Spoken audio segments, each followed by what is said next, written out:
करते हम लोग को। हम बार बार थाने जाते हैं, बस वो उनको समझा देते हैं उनके घर वाले, लेकिन कोई कार्रवाई नहीं करते उनके खिलाफ। और हम बहुत परेशान है, हमारी बच्चियों को ना पढ़ाया जा रही है ना लिखाया जा रही है। हमारी बच्चियों को उनका हक दिलाया जाए और हमें यहीं रहने की इजाजत दिलवाई जाए। के कानों तक मॉडर्न तांत्रिक महोदय, शर्म आनी चाहिए। और लिखा हुआ है कि 100 रुपए फीस भी है इनकी। हम वकील हैं, हम भी आज तक फीस नहीं लेते। नमस्कार साथियों, मैं शाहीम हसन।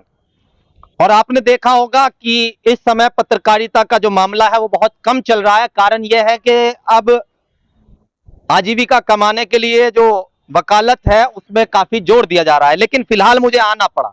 ये जो कहानी और ये जो कागज मेरे हाथ में है, ये कहानी मैं आपको थोड़ा सा बताना चाहूंगा। पहले मैं आपको एक कार्ड दिखा देता हूं, थोड़ा सा क्लोज करके कैमरे के।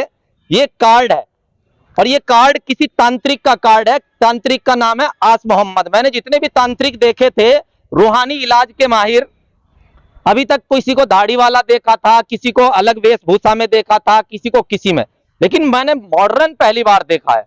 आधुनिक तांत्रिक, बिल्कुल चश्मा वस्मा लगा करके रहता है और बाकायदा इसमें लिखा हुआ परेशानी कैसी भी हो जड़ से खत्म, हम बालते नहीं करके दिखाते हैं।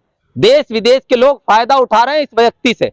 और अब मैं इस व्यक्ति के सताए हुए एक परिवार को एसएसपी ऑफिस लेकर पहुंचा और यहां बाकायदा मैंने प्रार्थना पत्र दिया। चलिए बताता हूं मामला क्या है। पहले तांत्रिक का, इस तांत्रिक भाई साहब का फोटो आप देख लीजिए।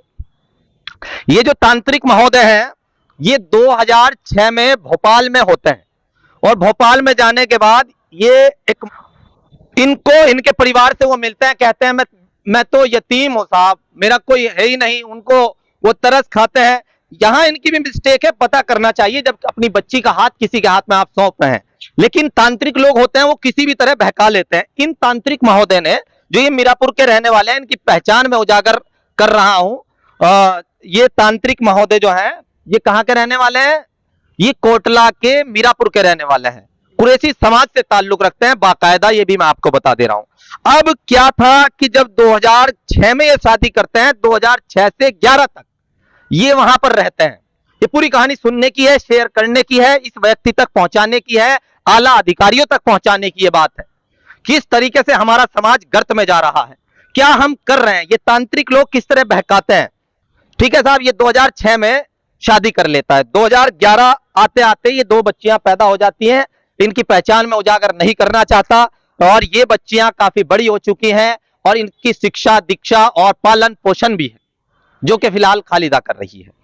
ये 2011 में एक वाद प्रथम अतिरिक्त प्रधान न्यायाधीश कुटुंब न्यायालय भोपाल मध्य प्रदेश में दायर करते हैं। उसके बाद ये 2011 से अभी तक वाद चला आ रहा है, जिसमें 4,20,000 रुपए की रिकवरी और कुर्की वारंट, जिसमें लिखा हुआ है कि ऐसी कुर्की के 7 दिन बाद अंदर यदि राशि नहीं दी जाती है तो कुर्क की गई संपत्ति को या उसके इतने भाग को, जिससे 4,20,000 रुपए की पूर्ति हो सके, बेच दिया जाए।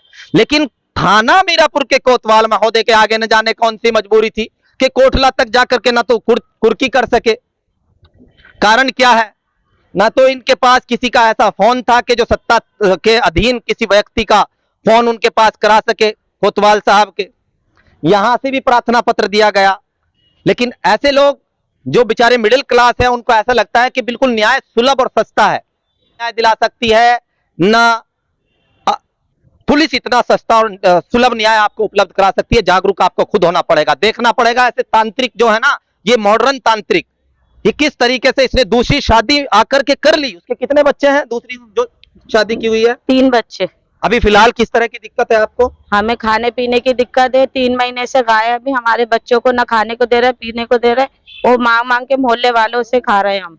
और उनके घर वाले आते हैं और मारपीट करते हैं, हम लोग के साथ घर से बाहर निकालने की कोशिश करते हैं। वो हमारा है ना, जो भी हमने केस करा है उसकी कार्रवाई की जाए। कानूनी रूप से तो मैं इन तांत्रिक महोदय का जो कुछ है, देखिए 125 सीआरपीसी पड़ा हुआ है, प्रार्थना पत्र मैंने दे दिया है, कानूनी रूप से तो पुलिस करेगी। लेकिन सामाजिक तौर पर मैं निंदा करता हूं, लानत भेजता हूं उस व्यक्ति की हरकत पर, क्योंकि मैं जिस तरह का इंसान हूं, मैंने इनका मुझे पता लगा, मैंने इन्हें बुलाया, इनका प्रार्थना पत्र दिलवाया। और इस व्यक्ति, ये जो है, इस पूरे परिवार को शर्म आनी चाहिए। हम किस तरह के समाज का निर्माण कर रहे हैं कि जाकर के शादी करता है, झूठ बोल करके शादी करता है, 2 बच्चियां जो है पैदा हो जाती है, उसके बाद यहां आकर शादी कर लेता है और फिर उनका हक नहीं देता। इस्लाम में 4 शादियां जायज है, लेकिन चारों का हक तो दो। और इसीलिए आवाज उठती है कि क्यों कर ये 4 शादियां जायज हैं। अगर आप 4 शादियां इसलिए जायज हैं कि अगर आप चारों का हक वो कर सकते हैं, लेकिन हिंदुस्तान में ये संस्कृति नहीं है। ये नहीं है कि हम 2-2 3-3 शादियां करें और फिर इस तरीके से बच्चों को धक्के खाने के लिए छोड़ दें। सवाल यह है कि तांत्रिक महोदय का घर पे जो है इनकी 4,20,000 की रिकवरी है। थानाध्यक्ष महोदय से मेरा निवेदन है कि कृपया करके ये कुर्की जितनी जल्दी हो सके करें और कार्रवाई करें। और आप लोगों से मेरा निवेदन है कि इस तरह की कहानी को प्लीज कृपया करके आगे बढ़ाएं, ताकि ये तांत्रिक महोदय जो है इन तांत्रिक महोदय की 100 रुपए की फीस है। हम भी ऐसे मदद करते हैं लोगों की। हम कानून सस्ता और सुलभ, ये तांत्रिक महोदय, ये देखिए तांत्रिक महोदय, कृपया करके इनका जो हक है वो इन्हें दें। और पुलिस से भी निवेदन है कि कृपया करके इन पे जो भी कार्रवाई इनकी है वो जल्दी से जल्दी की जाए। मेरा काम है कि मैं बोलने का थोड़ा हुनर रखता हूं, आप लोगों तक पहुंचा देता हूं। आप इसे आगे बढ़ाएं। धन्यवाद। परफेक्ट खबर, आपकी आवाज आप तक।